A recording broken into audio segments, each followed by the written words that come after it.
Today's topic is something I felt was very important, which is why your content isn't working in the DMs you're being told to shove off, or your content and your DMs, whatever method you use for lead generation, you get people on a call, but you or your setter or your closer are unable to close them. 3 things that are probably the most sought after solutions in the industry, and it's pretty much one simple problem that's plaguing the industry and has been plaguing the industry for a while.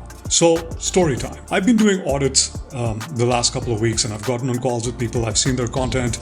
They've had my eyeballs on their calls, recordings, so on and so forth. I'm seeing one pattern repeat itself over and over and over and over again. What the pattern looks like is hesitation on their part to do what they know they should be doing. And there's lots of reasons, right? There's lack of confidence, there's lack of what they think is expertise, there's lack of the ability, the innate ability to not come across as being overly selfish or overly desperate or overly aggressive, but human. And so what it boils down to is the trend or the pattern that I'm talking about, which is schism. Schism is a term that means a state of flux, a state of disbalance, a state of dis-ease.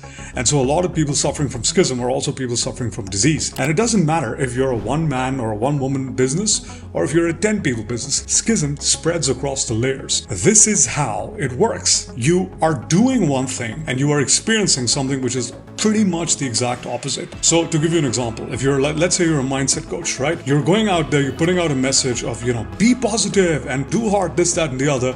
And the moment that message is done, you go back to being negative. You go back to being very jaded and very, this is not going to work, that's not going to work, etc., etc. Let's say you're a fitness person, right? Somewhere in the fitness space, and you're putting out content which is like, get the hard work done, stop judging yourself. And then you're spending the rest of the day judging yourself.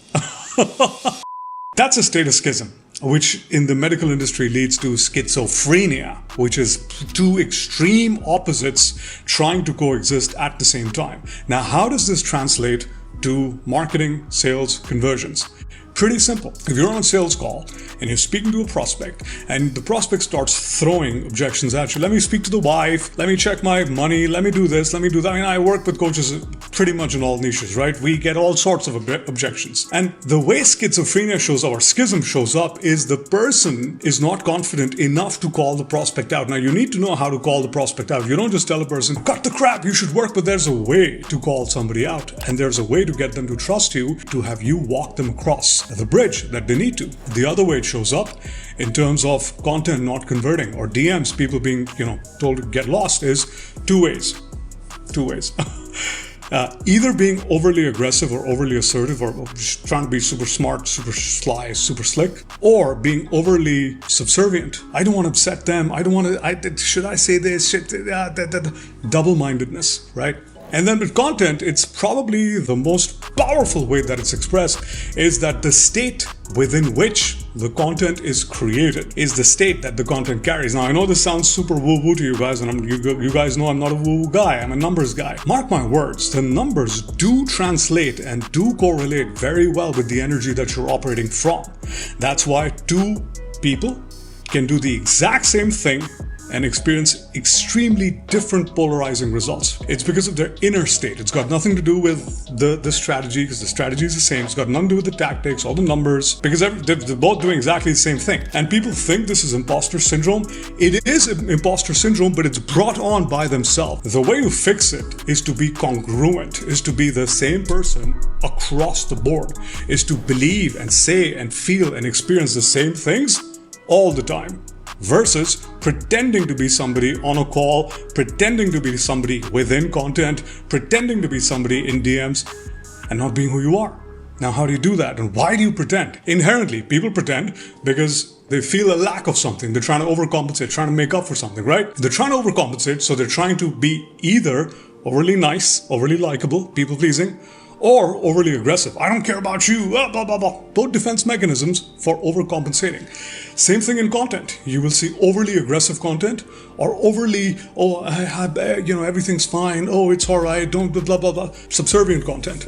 Designed to make people feel a certain way, but also designed to express a certain sentiment coming from the person who created the content. Same thing in DMs. You know the person needs you. You know there's enough rapport built. All that deep down inside. but you still do not pop the question. I don't want to be intrusive. I don't want to do this, that, and the other. I'd say the other person will just do it like that, and boom. And so we have a wave of appointment setters who are overly aggressive and go hard, and people hate that, but they're still doing work. They're still gainfully employed. There's lots of coaches moving from coaching to only appointment setting because it's a profitable business model. And here's how to fix the schism. The reason why I've seen, I could be wrong about everybody else, but the reason I see schism popping up in people across the board is because they don't believe in themselves. And because they don't believe in themselves, they haven't invested in themselves. What I mean by investment is either joining a course, a program, or doing something about their state. Doesn't need to be money. Could be something else. They're caught in this cycle of judgment. They're judging themselves again and again and again. They're reliving past trauma again and again and again. And it's showing up in everything else in their employees. Because if you're someone who's got like 5-7 employees, they can sense your schism. They probably talk about it behind your back. And, maybe they think you're a liar because you're saying one thing and you're telling them to say one thing in your content or whatever it is they do for you, and they know you're a different person. And then in all this armor of pretense, because it's not real, it's pretense, you're expecting people to somehow look to you as a shining beacon and pay you money through your content, through your DMs, through your calls. Doesn't happen. And then it becomes a self-serving cycle where these things don't happen. The person goes deeper into schism. They work harder. They try to pretend harder. They do all the stuff they shouldn't be doing harder instead of fixing the problem. And then they feel worse because it gets even more amplified. And then they fall down even lower. That's the cycle. It's a toxic cycle of codependency where people become codependent on their states. Instead of becoming somebody else on an identity level, they become somebody who is pretty much the exact opposite on an identity level, and then wonder what happened. So the fix is invest in yourself. It could be investing in your knowledge if you think you lack knowledge. It could be investing in your mindset if you think that's holding you back. It could be investing in your health if you think that's a problem, because disease is very much linked to states of schism because it's dis-ease. The moment you do that, doesn't matter the size of the investment, it doesn't matter, none of those things. The moment you do that, you are now in congruence. You think you are worthy of investing in yourself, and you operate from that state, and so other people think you are worthy of them investing in you, and then you break the cycle and go back the other way. I hope this helps you. Have a fantastic week. I'll see you in the next one. Bye-bye.